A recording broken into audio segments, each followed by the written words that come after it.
Good morning, Coolest Coast. It is time for Coffee with Kristin and Tina. Good morning and welcome to Coffee with Kristin and Tina. We're your hosts this morning. This lovely lady is Kristin Odell with KLO. I'm Tina Prigge with Vagabond Creative Studio. We are back after the holidays. So good to see you, Kristin. It feels like a really long time. It feels like it's been a month and not just 2 weeks. Isn't that funny?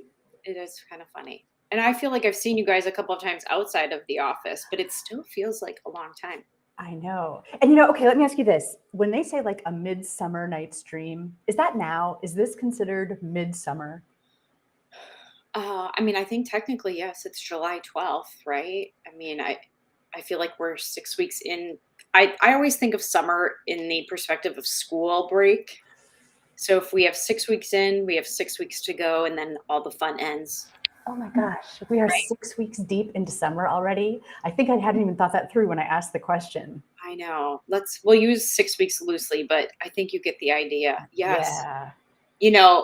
This week, Monday, when it was like 92, I thought it was amazing. It felt so good.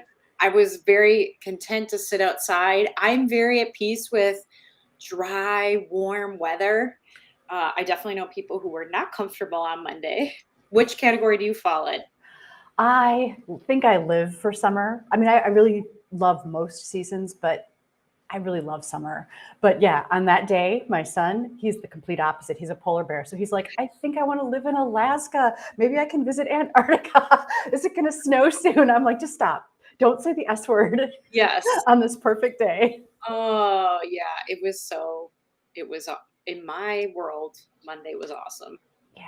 I actually went to the beach a couple of times, like over the holiday weekend. It was fantastic. And I literally felt like I was on vacation because there were so many people enjoying the beach, colorful umbrellas and floaties in the water and just, and it made me realize there's no other place really in public that you're encouraged or nobody looks askance at. You're just going to lay down a blanket and lay down on the ground. Right.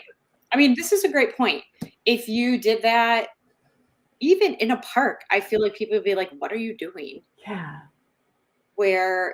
On the beach. And by the way, you take your clothes off. Like if you have a sweater up on or shorts on, like it would be bizarre other places. Like in front of City Hall as an example. You laid a blanket out and laid out in the sun there, right? Right. But it's really no different, right? And what about places that don't have beaches? What do people that live there do? I know, it's very sad. How do they lay out in public? They just can't possibly be as cool as the coolest coast. Well, it made me realize how fortunate we are to just be like a quick drive from the beach. Right. I know. It has been awesome. The kids, us, we've taken in swimming and beach time and Bay Beach, all the beaches, all the things, right? Like summer ball, it's been really, really awesome. Bike rides. Yeah, I have not done enough bike riding this summer, I've realized. I think sorry, I didn't turn my do not disturb on here. Sorry if you guys could hear that. I think tonight we're gonna hit the road and get some hiking in after work. Ooh. Will you ride on a trail like the Mariners Trail or? Probably not. We'll probably just ride the countryside. Nice. Yeah. Nice. Is everybody of an age now where they're independently on their own bikes? Yes. On their own bikes, and they can keep up. Like we've graduated in big enough bikes that we can kind of go together. And, because like when you're an adult and your tire, I don't know how big my tires are. They're pretty big, 24 inches, I don't know, 28 inches. And then you compare that to like a little 15-inch or 18-inch tire that are on little kids' bikes. Like they just can't keep up. So yeah. I do kind of miss the days though of the little carrier right on the back. You could have a conversation or, for a little while we had like a little tag along. And yeah, we just actually gave our tag along to my cousin who has a 1-year-old, which is sad. We've had that in our shed for a long time, but you guys know how that goes. I do. Speaking of like all of the cousins and things like that, you got to spend time with them over the holiday and you shared a picture, and I'm just going to pull it up because I saw this and it was just so heartwarming. When you see this, like you can feel the memories in the making, right? Like, look at how awesome this is. I know. So this is Doug's parents' house. The cousins on the last night we were in town begged, begged, begged for a sleepover. And if any of you have done this, you know that this is pretty much kind of a nightmare. We're trying to get 4, 5, 6, 7, 8, 9, 10, 11 children to go to sleep in the same room at the same time, right? Like, oh my word. But they did it. They had so much fun. And they, just like you said, it's really just about those core memories. So cool. And there's just something different about a sleepover, right? Like there's some sort of, I don't know, chemistry or something that happens when you have that whole arc together rather than just saying goodnight and see you the next day. Yes. Well, and I think there's something like the going to sleep doesn't seem as big of a deal, but like the waking up in the morning, I'm going to use the word as like an intimate, like not many people get to see what you look like and what your presence is when you wake up in the morning, right? So you're kind of sharing that piece of yourself. And I think for the cousins, it's cool because then, like you turn cartoons on and kind of lay around and, talk and just, it was really cute. Yeah. Did they wake up like earlier than the adults and just start playing and doing stuff together? Well, we were up pretty early because we were driving back to Manitowoc. So I feel like I don't think they were up necessarily. They were all kind of lounging around and just, like I said, kind of visiting and stuff. But Yeah. it was So really cool. sweet. That is so cool. Did you have a great time the whole time too? Absolutely. So we actually had a lot of rain there. I don't know how it was here over the 4th, but like the weekend before, it almost rained every day until the 4th, multiple times a day. So we kind of dodged, the raindrops and did some different things in between, but it's always good to catch up. There's always great memories there. We had an opportunity to see all of Doug's siblings and all of our nieces and nephews and, a few other important people to him. And so it's always great to go. Yeah, that is so awesome. We did some fun stuff too. I just want to tell people about this because I learned about it just like now, right? Like I was pretty much today years old. There's a little rock, right? That's on some of our beaches. It was originally, I think, discovered in the UP. So it's called Uperlite. But if you see it, if you're just walking around, nothing special. But if you shine a black light on it, it glows orange. It literally looks like burning embers or lava. I've got this picture of a few that I found on our beach, and it just blew my mind. Like this isn't photoshopped. This isn't, a stage light or anything. It's a black light shined on these totally ordinary, average-looking rocks. And doesn't it look like they're lava? When you sent this to me right after the 4th, and I was like, I don't know what I'm looking at. So how did you find out about this? So some friends told me that they're kind of rock hounds and that they've been doing it. They've got the flashlights and everything. And they're like, you want to come? I'm like, okay. Like, I wasn't even sure, like, I didn't even really know what that meant. Like, okay, we're going to a beach at night with flashlights to look for rocks. And it was incredible. Like when they would shine the rock and you'd see one, you're like, what? It's real? Like, I kind of thought that they might be pulling my leg at first. I love that. So what makes it glow? Do you know this? I think it's some part of okay, let's take a look. Nope. You know what? So see the one that has the little black flecks? I was thinking that the black flecks are what glowed, but no. Yeah, but there's definitely like spots. It's like concentrated something there. It's something. So people call it Uperlite, but it's like officially soda light. So if anyone wants to look it up and learn more, or if anyone watching knows more, make us smart. Yeah. Wow, that's super cool. How long did it take you to find a piece of that? Let's see. I think we were down on the beach, maybe all told an hour and a half. Really? That is really cool. Yeah. Where did you find it? What beach were you at? It's like there's like a rocky beach area between Manitowoc and Two Rivers, kind of near Spirit of the Rivers. Yep. Like down in that area. Awesome. So, and I just feel the need to say this, like keeping rock along our ocean along our lake helps erosion and it helps keep it there. So if you go to hunt for it, find it, but leave it. So that the ocean, why do I keep saying the ocean? Because it feels like an ocean. Oh my God, it's amazing. so that we don't take away, we need to protect our shoreline. Right. Good point. Good point. Hey, you know what? I should just say a quick thank you to our sponsor, Just Orthodontics. And I don't have it with me right now. I will post pictures, but they shared 3 summer baseball caps that we can give away. So if you are watching either live or in the replay, you'll have until next week. We'll randomly choose 3 winners who in the chat post just summer fun. Just summer fun. Just summer fun. Here we are in the midsummer. So if you post just summer fun, you'll have a chance to win one of the cool baseball caps. I will post pictures so you can see them. The only caveat is you should be somewhat local because you'll have to pick it up either at the Manitowoc or the Sheboygan Just Orthodontics office. Yeah. Just summer fun. Just summer fun. Try it. Try it right now. Post it in the chat. I love it. So Tina, your shirt looks a little like summer. I'm curious. I just we need to talk about what's on your shirt. Okay, I've got a better picture of it too.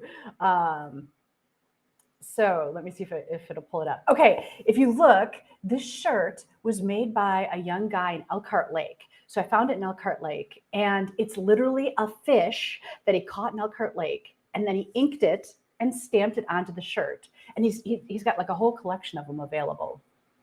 And I just thought, how cool is that? Like literally, it's a real fish print. Right. The thing that stood out to me first was the scales and how like unique, like I'm guessing those are unique patterns to the fish. The second thing I saw was the eyeball. And out a little bit.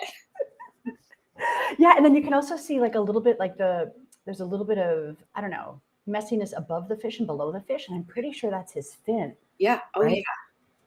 Yeah. Can you get them in different colors? Yeah, they came in, the base shirt came in different colors. The fish themselves came in different colors, different sizes. And I got it at a shop called Small Town Big Family. And are there different fish? Like if somebody's like, I don't like the eyeball, can they pick a different? You know what? I have no idea, but I would think yes. Like were there different patterns of fish? Or was the same fish used for all the printing? I don't think it was the same fish. Okay. So now, whether it was the same variety, I don't know. I wonder, like you mentioned, the scales being different. Yeah. Are scales kind of like a fish's fingerprint? Do you think they're unique per fish? I don't know that, but it would not surprise me. Do people comment on the fish shirt if you're out? Not really.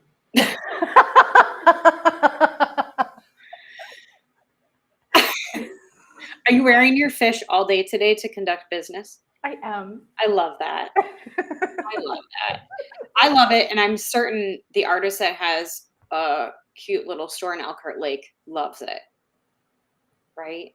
Hey, speaking of that, really quick, we have no graphics to go with this, but I feel compelled. Today's Crazy Days in Manitowoc and probably. Okay. There are stores all downtown that have Crazy Day sales today. I know I've seen other places like Intentions Boutique, which is kind of up on Custer Street by Walgreens. They had a post on social media today. But if you're out, go support your local small business today, especially if you have gifts to pick up. Yeah, awesome. Yes, that's a great public service announcement. Okay, let's see. By the way, Connor said, indeed, an inland ocean. So going back to the comment about the lake being like an ocean, totally valid to think of it that way. I'm just going to have a drink of coffee on that one. Maybe it'll help. And by the way, Laura Ingersoll commented that it's high as an elephant's eye by the 4th of July in Southwest Illinois. What is this high? So Linda, are you talking about the corn? Because we say, the corn should be knee high by the 4th of July. Mm-hmm. And so in Southwest Illinois, if it's corn, an elephant's eye seems higher than a knee. Yeah. So I wonder if it's like normal height, like 6 or 7 feet tall, right? Yeah. Oh yeah. Connor said cornfield. Interesting. There we go. I love that there's sayings for different regions. Like we were driving to Ohio and Doug's like, I wonder if when will the sweet corn be ready at home? And I was like, oh, honey, knee high by the 4th of July. And he was like, what? Oh, really? Yeah. And then he was like, oh, yeah. And I'm like, probably by August, mid to end August, usually county fair time on it. you know. Yep. Yep. Right. But so then I wonder then if the growing season is earlier, right? So like in Southern Illinois, if it's elephant's eye. Right. Well, and it probably warms up a little bit, especially if it's Southwest Illinois. They're going to be warmer earlier in the year. Their growing season is going to be longer. So they've got a head start. Now, if that's an old colloquialism, I wonder where the elephant came from that people had for reference. Well, the United States is only like 100 years old or whatever.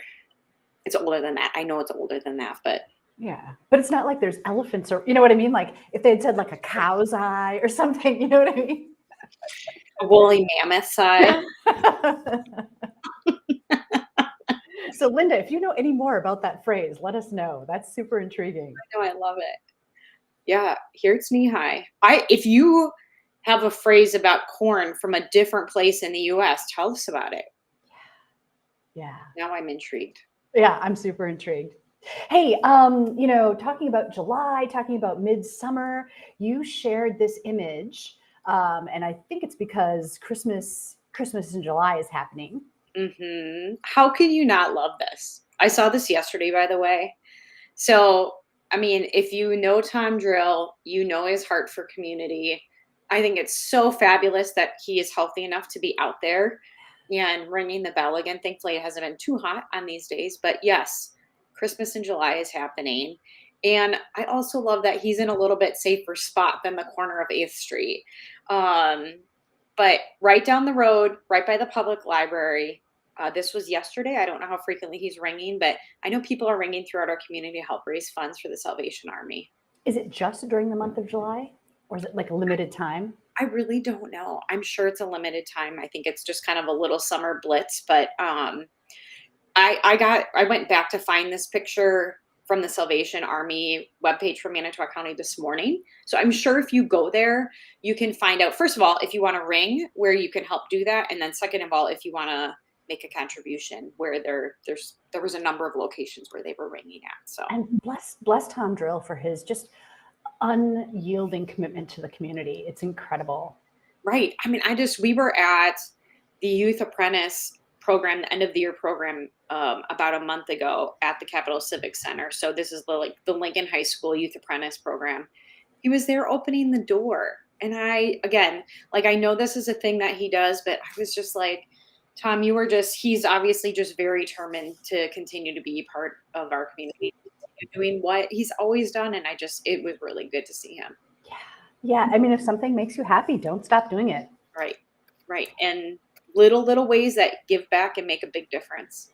So Connor followed up and he said, some 200 years old. Now we're talking about that phrase, high as an elephant's eye by the 4th of July. And I'd questioned, like, where did the elephant come from in this equation? And he said, probably a traveling circus. Connor, thank you. Thanks for that thoughtful reply. Okay. Didn't ever think we'd be talking about circuses today. We're talking circuses, we're talking summer, we're talking corn. We're in the dairy state. Jason shared this meme with me and I got a kick out of it. So right now, AI is a huge thing. There's concerns, there's positive things that it's doing.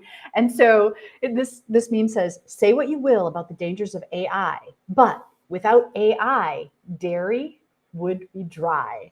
And so on the left, you see with AI, it's a stick of butter, it's a glass of milk, it's a wedge of cheese, but without AI, it's a powdered pile of butter, it's powdered milk, it's just a powder of cheese.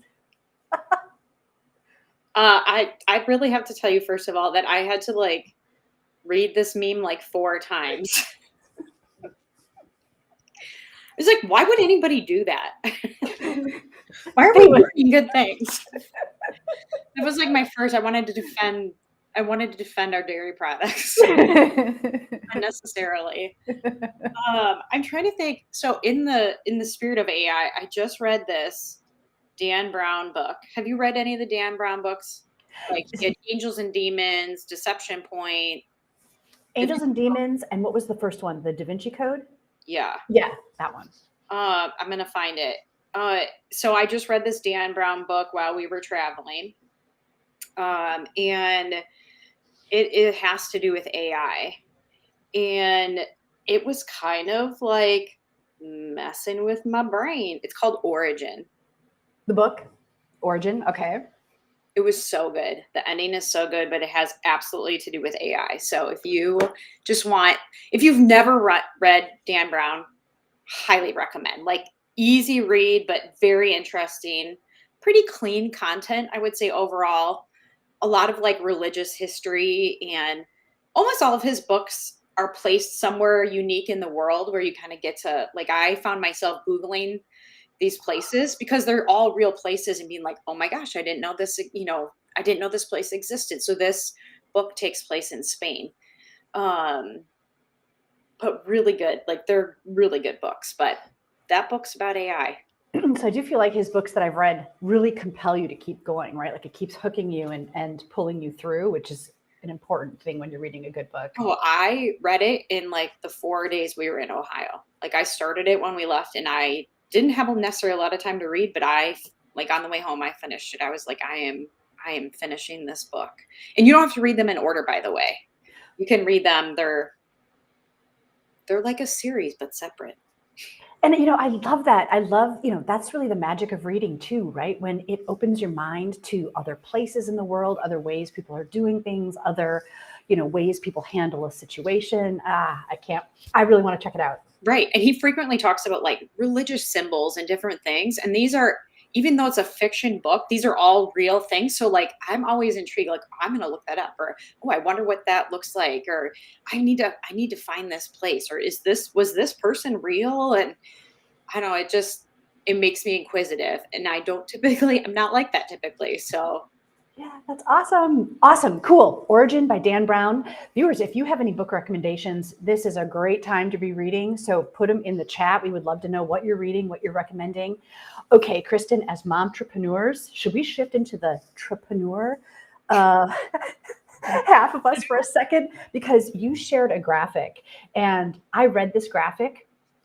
And I think it's important to talk about this because I read this when you sent it and I got like kind of the cold shivers because I worked in a toxic environment like this once and it is awful. And so employers, if you are watching, just kind of pay attention to what Kristin is going to tell us now, because this is not the type of workplace that you want that's going to inspire your employees or increase productivity. So first of all, let me give credit where credit is due. This is from Believe Perform. You can go find this online. I did not create this. I'm not going to take that much credit for it, but I do a lot of leadership consulting and HR consulting. And I came across this and I was like, ooh, this is hard. So 5 toxic workplace behaviors that don't lead to increased productivity or profit, right? Overworking, high pressure, excessive competition, a blame culture, finger pointing, and then micromanagement.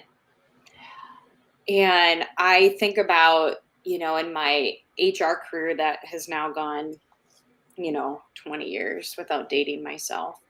And I think about some of the leaders I worked under or some of the organizations I've worked with. And I think about this list and it makes me sick to my stomach. Yeah. Thinking, I know people who've had to work in these environments and it's not healthy at all. It's not, and it actually is counterproductive, right? Like I can understand where, an employer might think, yeah, excessive competition, this is going to motivate everybody. But what it ends up doing is, I think, fracturing the workplace. And instead of building a team that's working together for the most positive results, people start working kind of against each other or, sabotage, and then new ideas don't flourish in that. When there's something that's dangerous or unsafe or just bad ideas, right? Nobody's going to come forward and say it. You end up creating like these yes men. So many reasons why this is a bad scenario. Right. And I mean, I think some of those things you just described, if I look at excessive competition, especially if it's done in silos where like I'm competing, you're my colleague, I'm competing against you, right? That's unhealthy to begin with. The most successful organizations are collaborative, without a doubt. So then if you go up to like the blame culture, when mistakes happen, you're like, I didn't have anything to do with that. It was all her, right? And then that leads to like, now we have controlling and scrutiny around what people are doing because they make mistakes, which happens. Like we should allow people to try things and explore what's going to work best, right? And sometimes mistakes, we learn through that. But if we're micromanaging, then, it's like this stressful, significant reaction to like that control and those mistakes. And then what does that do? Well, it just, those people that were naturally competing already, it just kicks them in gear. Like, now I'm really going to kick their butt.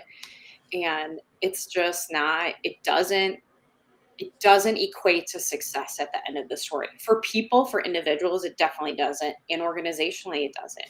Yeah, it is a non-productive cycle. I mean, toxic is really the perfect term to describe it. And it's interesting when I think about like the micromanagement portion, what that ends up doing is making an employee completely second guess every decision that they make instead of being able to make it confidently and taking action on it. And once you start second guessing and you get into that routine, everything starts to unwind, Right. and that quickly becomes a bad situation.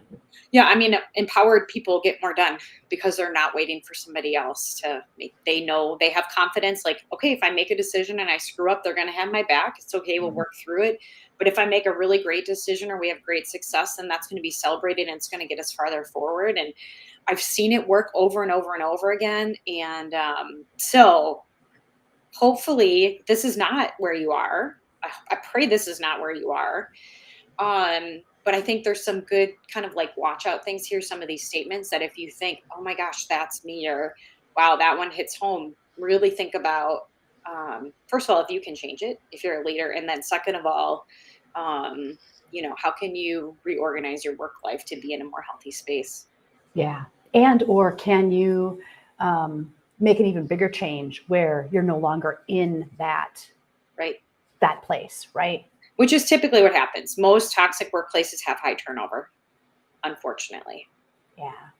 Viewers, have you ever experienced that? If you have, we'd love to know what your thoughts are, your reflections. Yeah. Oh, hold on 1 second. Before we go, Kristin, you shared one other thing that was pretty interesting. First of all, I love the packaging design. Tell me what this is. I'm so mad. I had it on the counter. Yeah, I'm glad we got to end on a positive note. We can't end on toxic workplaces. So my Aunt Carol comes and stays with us and visits. I've talked about this on the show before, and she has started bringing a bag of whole bean coffee. And the cool thing is her church sells this as part of their fundraising kind of program. And so it's organic. This one is a medium roast. It's plum, dried fruits, and milk chocolate. When you brew it, it's a very light colored brew, but it kind of packs a punch. So it's kind of maybe misleading is the right word. It's really good. Do you have the picture of the back? I do. Yep. So it's sideways. That's okay. Here's the really cool thing. This coffee is from Varoque, Wisconsin, the organic growing capital of the state. Cool. So in Varoque County, there is this perfect little pocket of agriculture that lends itself very well to organic growing. And there's incredible little restaurants there that do all local food. And so the coffee is from Varoque, and they have a partnership with the church. And so this is how I got the coffee. But that's cool. And where does your aunt live? Like, where is her church? She lives on the west side of the state. She's in Toma. Oh, okay. So still in the state. Gotcha. Yep. Yeah. So I did not know that about Varoque and being like this organic food.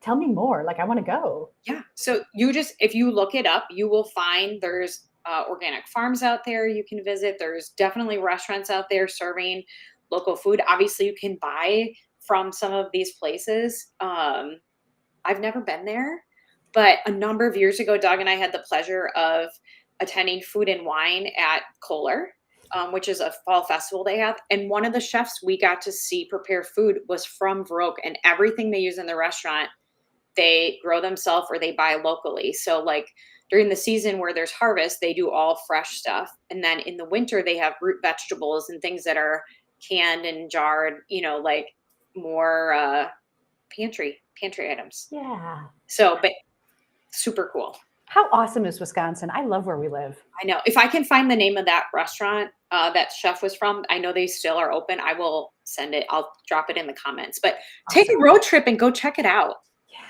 Yeah, cool. Awesome. Well, okay, we have to wrap up for the day, but take a quick moment and in the chat post just summer fun. 3 random people will be selected to win a Just Orthodontics baseball cap. I will post pictures in the chat to follow. Kristin, it has been so much fun catching up with you again. Just summer fun. Just summer fun. Woo! You've been watching Coffee with Kristin and Tina. Thanks so much for joining us this morning. We'll see you next time. This is Kristin Odell of KLO. I'm Tina Prigge of Vagabond Creative Studio. Thanks for watching.